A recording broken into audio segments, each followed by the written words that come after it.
For today's video, I'll speak about my round 2 review video for Supercoach 2021. So yeah, should be good. And we had a good week. We scored 2,385. I think that sounds like that's about a fair bit above par. And yeah, we're ranked 2.5k. So a good week for us. A little bit disappointing with Caleb, Daniel and Phillips. But other than that, we got the rookies right for the most part. And a lot of our premiums did a lot better than last week. So I think our best premium score last week was about 123. This week we had quite a few over that score. So yeah, big shout out to our Discord. I think we've got 11 leagues in the top 35, but it's still very early. So see how that plays out. But yeah, should be good. And yeah, in this video, I'll go through my team a bit quicker than last week, but I'll also look at top players in each line briefly, because I think it's important we speak about them. So yeah, saving 2 trades, I think that's going to benefit us a lot in the long term. So see how that goes.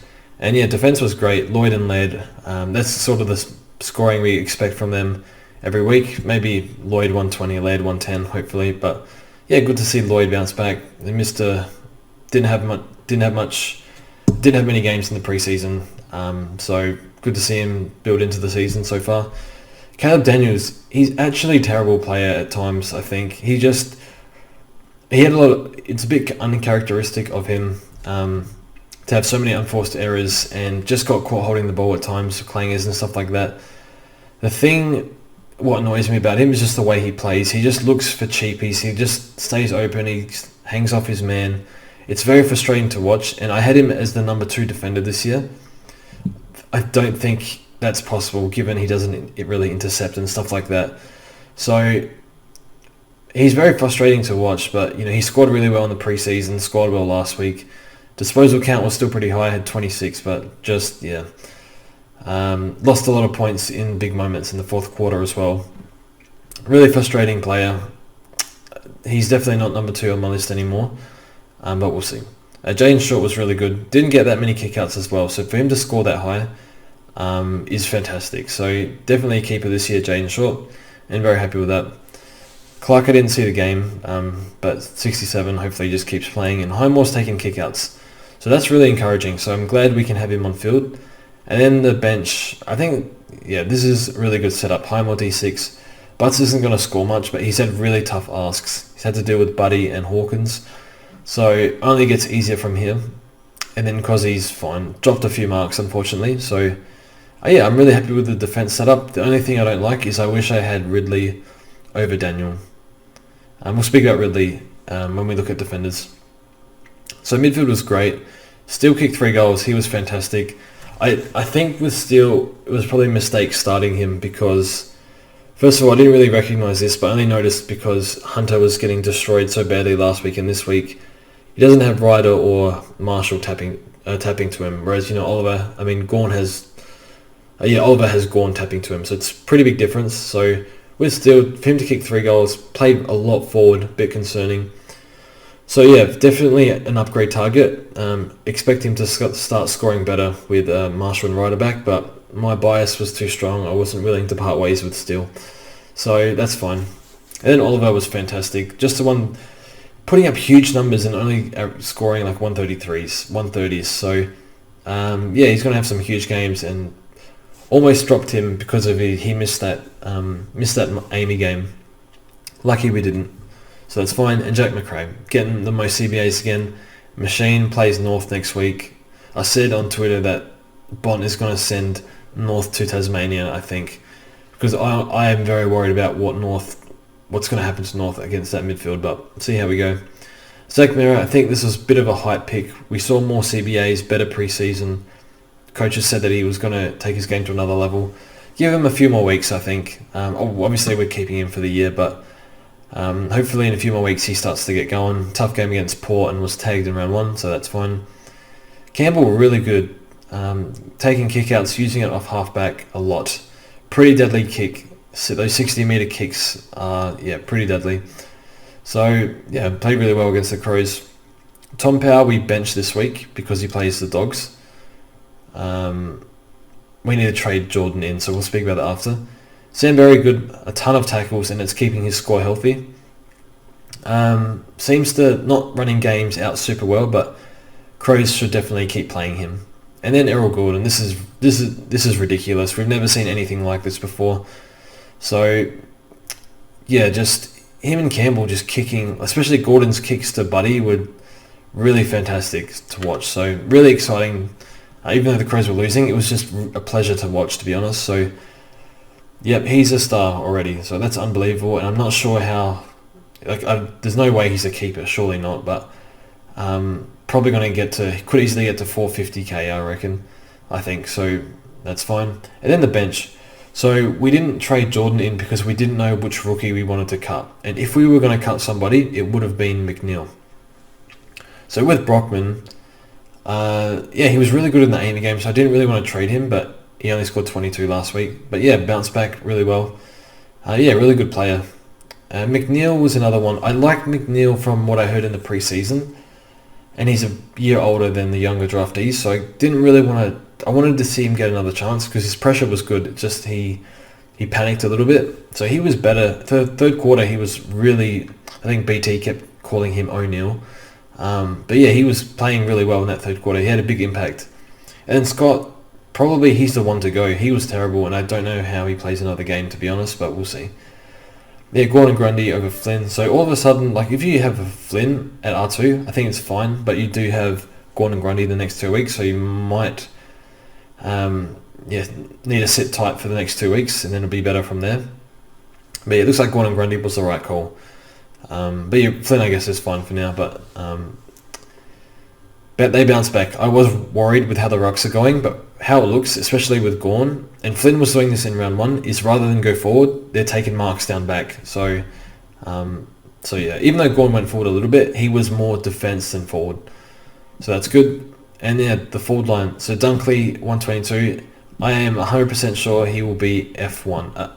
Or unless Dusty goes berserk a bit more. I'm pretty sure, probably 90% sure Dunkley will be F1. So glad to have him on board. And this was the fear with him. 122 average. If he got the mid-time and you didn't have him, you're in big trouble, I think. But it's looking that way for non-Dusty owners. So guess you can't have them all, but we'll see. Tom Phillips got to go. So with Tom Phillips, I think with Supercoach, I have the fundamentals down maybe 85-90%. And this is where I failed, where I was kind of hoping he would get the inside mid-time that Hawthorn said they were going to use him in. But realistically, with Shields, Warple, Amira Mitchell back in, how's he going to get much inside mid-time? So it was just a silly mistake that I got caught into. And I think you can still hold him if you want, but there's just too many opportunities elsewhere right now. So yeah, I got caught in this trap. So that's fine. Just move on. Not mad at Phillips, mad at myself, but yeah. And Tom Atkins. So yeah, big up for Tom Atkins. 107.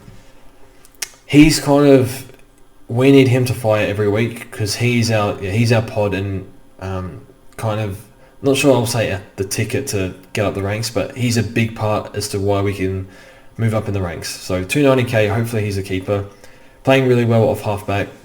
So yeah, he's given away 9 frees and 0 frees for this year. So there's actually upside for him to score a bit more. So that's great. But he needs to. I'm sure he's well aware that he just keeps getting caught holding the ball in defence. Kind of just, I don't know if panic's the right word, but just scouts around everywhere, not sure what to do with the ball at times, and then just gets caught. Zeeble, I think, was injured. No one watched the Gold Coast game, surely not. Gold Coast versus North. So I don't know what happened there, but yeah, that's fine. He had a small ankle issue. Warner is a gun. I think his junior numbers were huge, so great to see Warner doing well. And yeah, Bergman, hopefully he holds his spot. He was terrible in the first half and good in the second half. And then Jimmy Rowe. Yeah, how do you predict this? 100 one week, 20 the next week. I think we'll field him this week because he plays a bit easier opposition in Gold Coast, who definitely we should respect, but I think Sydney are better. Not sure though. And Common there. So our trades for this week are... Okay, so we don't have Impey, that's a big problem. We don't have James Jordan, big problem. So our hand is pretty much forced. I wanted to get Jordan in last week, but wasn't sure which rookie to get in. So James Jordan, we get in. Giordano, and then Tom Phillips got to go for Impey. So this is kind of noob trade because you're going backwards, but I thought Phillips would be a keeper. I'm not putting up with him having terrible disposal, getting no inside mid-time. He's probably going to average, I don't know, 83 to 85 doing that. I thought it'd be a bit more. Maybe gets inside mid-time at some point. Might depend on an injury. I actually think Impey's going to outscore Phillips just because I was watching him play today. He's really good, and it's not only his rebounding and kicking, it's his run and dash, it's his defending, spoils, getting back. I was really impressed with him, and I'm not... Look, it's a stretch for him to be a keeper, but the role is there, the rules suit him, and I was just super impressed with him. So I actually think he averages more than Phillips, so we can just hold him. He probably makes 200k at least. And yeah, so the plan was to keep Phillips for the year, but given what I saw, no inside mid-time, it's just going to drive me nuts every week, and I'm going to get impatient. So that's what we'll do. But I do hate going backwards because it's not good, but just because of... I think you just have to have MP. I'm not sure there's a way around not having MP, to be honest. But yeah. So that's the team. Have 190k, and yeah, we'll put Jordan on for Power this week because Power plays the Dogs. And then, yeah, we'll line up like this. And then we'll see. I'm not sure what we do with this money. We're going to have to think about that and plan in advance. Looking at like Howard and Markov and stuff, and maybe Willem Drew. But I need to do a bit more research into that. It just feels a little risky. And then if Daniel has another bad game and Ridley starts getting out of control, I feel like we might even do that. But I think Daniel's got to bounce back. He should be... He's not an 85 average player in these new rules. So yeah. So we'll go over the players just quickly. And we'll look at defenders first. Oh, okay. Look at defenders. So Ridley, yeah, I didn't give enough respect to Ridley because he had a minor calf issue in the preseason. So I'm a bit precious with these things, and yeah, it turns out it was nothing. Very minor. So maybe if it's a minor injury in January, maybe ignore that. But yeah, I just don't learn, I guess, with that sort of stuff. But I guess we learn now. So Ridley, yeah, 100% time on ground pretty much, taking all the kick-ins, doing overtime in defense. So bad miss, only 12% as well. So he could get out of control, and I'm not quite sure what the play is there, but we'll see. Jack Bose is a seagull basically, taking kick-ins as well. Mills was pretty average. I don't know how he got 93. I feel like he should have got less than that, but whatever. I had a feeling about Houston. He was my smoky in the pod, but it doesn't really matter when you don't pick him, I guess. I just thought he was a seagull last year. But yeah, we'll see with Houston. But yeah, I think he's primo. Darcy Moore, we're going to ignore, injury prone. Shannon Hearn, injury prone, so we're going to ignore that. And Dougal Howard. So Dougal Howard's taking kickouts, taking intercepts, but he's key defender as well. So it's like probably going to have some down games, but yeah, the kickouts, he had a lot of kickouts, so Melbourne missed a lot of shots, so maybe that boosted his score. But for 350k, it's a really weird one, and I'm going to have to look a bit more into it. Luco's playing wing. Bailey Williams 10 times the player Daniel is. Crisp is looking good, playing up the ground, so that's fine. We'll look at the mids. I don't know, watch this. Whoops. Boak, I'm going to ignore Boak just because of his age, but could be wrong. Dusty's forward. Gordon, we all have, I assume. Andy B's interesting. I actually think this is a primo, and I know it's easy to say that because he's averaging nearly 130, but the time on ground is up. The CBAs are up, so the upside is there with Andy Brayshaw.